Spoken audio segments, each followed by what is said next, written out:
ఇతడు ఎప్పుడు మేల్కొంటాడు, ఎప్పుడు ఈ జగత్తుని చూస్తాడు, ఎప్పుడు తన ధర్మాన్ని తను పాటిస్తాడు, ఈ విషయాలు కొంచెం మాకు సెలవివ్వండి అని బ్రహ్మగారిని కోరతాడు. రావణుడు శాప విమోచనం గురించి అడుగుతాడు. రావణస్య వచశ్రుత్వా స్వయంభూరిదమబ్రవీత్ శయితా హేష షణ్మాసానేకాహం జాగరిష్యతి. రావణుడు మాటలన్నీ కూడా బ్రహ్మగారు వింటాడు. విని 6 మాసాలు నిద్రిస్తాడయ్యా, ఒక్కరోజే మేల్కొంటాడు. ఈ ప్రమాదకారి మేల్కొనుండటం చాలా జగత్తుకు విపత్తు కలుగుతుంది. ఒక్కరోజు మాత్రమే మేల్కొని ఉంటాడు.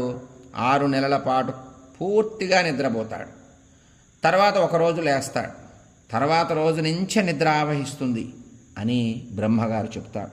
ఇతన్ని ఇలా చేయకపోతే జగత్తుకి విపత్తు కలుగుతుందయ్యా.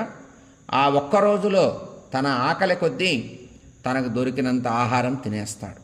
ఆ సమయంలో కొంత ప్రజల్ని, కొంత జీవుల్ని నష్టపోవలసి వస్తుంది. ఈ విశ్వవసువు ఇతన్ని సృష్టించటంలో కొంత జగత్తుకి విపత్తు కోసమే సృష్టించాడయ్యా. విశ్వవసువు సంకల్పం అలా ఉంది అని అంటాడు బ్రహ్మదేవుడు. అందరూ సరే అని ఒప్పుకుంటారు. వెంటనే అటువంటి సమయంలో ఈ కుంభకర్ణుడు